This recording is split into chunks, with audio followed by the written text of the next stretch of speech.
Chapter 3 of Apple in the Middle. So at the dinner table on the last day of school, my 10th grade year, my dad and my stepmom Judy are acting very weird, more so than usual. Like, why did they set out the good china? Why were the lights dimmed? Why did they make my younger stepbrother, Bear, put on his pants before he came to the table? What I didn't know was that this was a send-off dinner. It was me they were sending off for the summer, the whole summer. Only I didn't know. My dad starts, "What are your plans for the summer?" "Yes, dear. Now I think it would be good if you visited," Judy begins to say. "Well, Ed," I cut in, but as soon as I see he whose face would turn cement, I changed my tune. "Dad, I'm thinking of, well, see, my plans are in motion.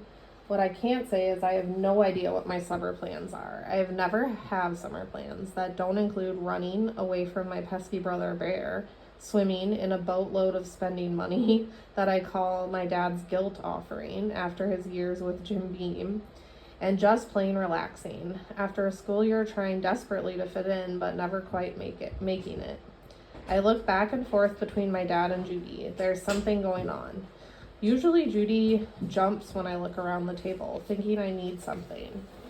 My dad continues, "Apple, Judy and I were thinking." I look up from my mountain of peas, which are blissfully parted away from my chicken. I really don't like my food to touch, ever. "You were thinking? That's good, Dad." "Well, yes. Every summer I need to go back to the University of Minnesota Medical School for its annual conference." "Yeah, Dad, Bear and I promise we'll not fight this time over who gets to keep the gift bags if they have models of cancer-ridden organs." Bear spits his food out, adding, "But Dad, that tar-covered lung last year was awesome." Judy chimes in, "Now, kids, your father is trying to talk." My stepmom has a sibilant S, so when she speaks, it sounds like a teapot whistling. Dixie.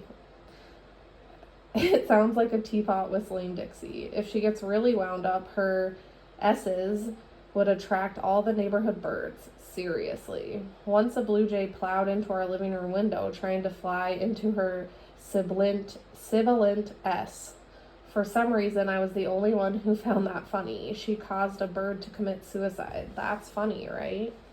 "So," Dad continues while looking at Bear and me, "this year Judy and I were thinking that you could spend time with your grandparents." Since he's looking at Bear too, I'm assuming he means Judy's parents. Lame. Judy's parents, May and Jed Silver, are the only grandparents I really know since my dad's passed away before I knew them. Don't get me wrong, I like Judy's folks and everything, even if technically they're my step-grandparents or something like that. But they're missionaries on a mission. Their mission seems to be a bit off, though. Last year they sent swim floaties and goggles to the starving children of Africa. Yes, that Africa, where there is little water to swim in. Great, I choke out. Grandma and Grandpa Silver are, so wholesome. Dad stammers, "Well now, Apple, Bear will not go there, but we were thinking, or Bear will go there, but we were thinking." "Yes, dear, we were hoping," Judy whispers almost inaudibly, "that you should want to go visit your grandparents in North Dakota." I just sat and stared at my dad. What did he just say? "I'm sorry, what? Who should I visit?" He pats me on the head with a defeated look in his eyes. "Well, it's just important that you get to know your mother's side, Apple.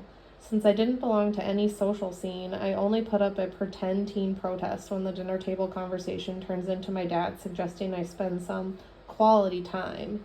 Read. They want a reprieve from me with various relatives. I can't believe it. They're giving me the boot. Now, don't get me wrong, who doesn't like spending time with Grandma and Pa, except for the fact that I haven't seen my grandparents since my mom died. Actually, I've never seen them. Remember I told you that, yeah, my mom, real mom, died when I was born? I wish I could remember her, but whenever I ask questions about her, my dad says, "Oh, Apple, let's not bring that up. It'll upset you." "Oh, that's right. I promise I tell you why I'm named after a fruit." Apparently, the story goes like this. My real mother went into early labor when she was only 8 months pregnant with me. She got into a bad car accident and had to be rushed to the Mayo Clinic in Rochester, Minnesota, where my dad used to work as a surgeon, and the town where Mom taught school. It's a famous world-renowned hospital where only the serious ill patients go. Because of the trauma of the car crash, my mom started to go into labor quickly.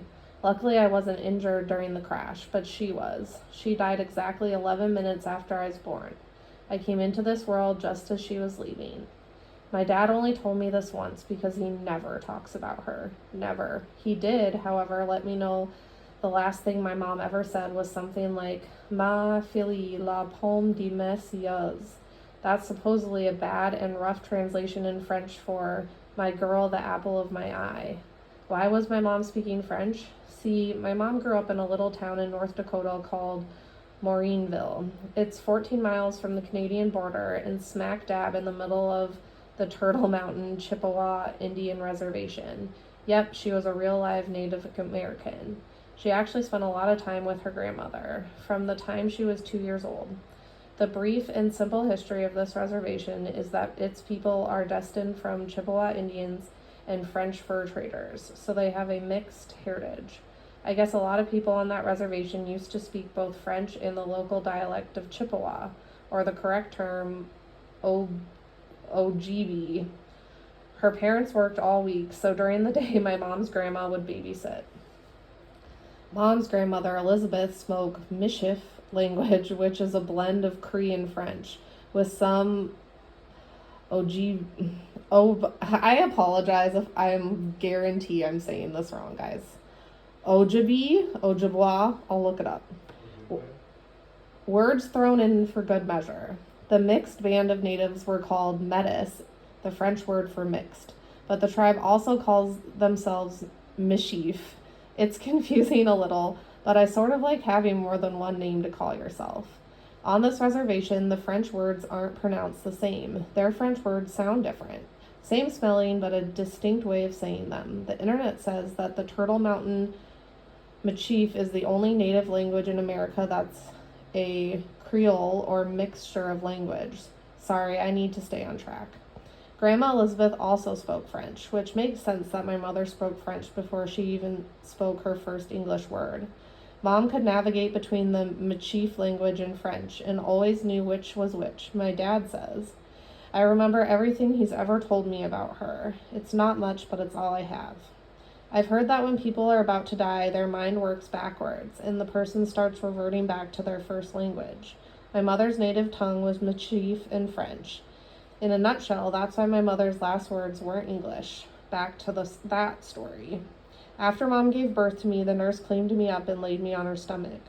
Those in the operating room said my mother looked at me and laughed while saying something that sounded like, Ma fille la pomme de mes yeux, my girl, the apple of my eye. One time last year, I asked my French teacher if this sounded like the right phrase. She said she didn't think so, but wasn't sure. In the delivering room, the nurse who was holding my mom's hand understood enough rudimentary high school French, and somehow, after my mom passed away a few minutes later, took it to mean that my name was supposed to be Apple. Nice. What really upsets me is having to pretend that my real mom never existed. I want to ask if people remember her the way my images of her are. Did the room really get brighter when she walked in? Did she really have magic in her voice that made your heart warm instantly? Did her eyes laugh when she saw me? And finally, do you blame me for her death? A million unanswered questions. This story, the only one that my dad would tell me, became an obsession. I couldn't get over the fact that my mom was dead, in a box, rotting away in a grave, mixing with the worms and dirt, which is why I never ever stepped foot in a cemetery. The thought of decaying bodies just inches from the surface nauseates me.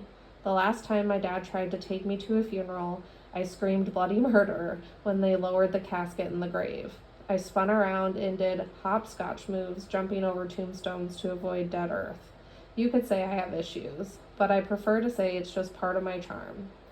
Passing the lasagna around at the big send-off dinner, and after giving a meaningful glance at Judy, my dad sighs and tries again.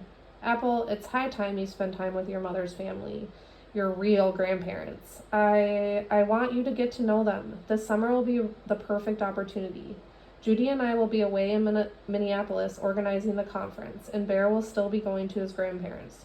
Judy and I were hoping to do some traveling after the conference, sort of like the honeymoon we never had. So Dad looks at me. Apple, maybe when you're up there and feel able to, you can visit your mother's gravesite. No, I cut him off. I can't go there. Not the grave thing, not hers. You know, cemeteries and gravesites are, I can't do it. I'm really sorry, Dad.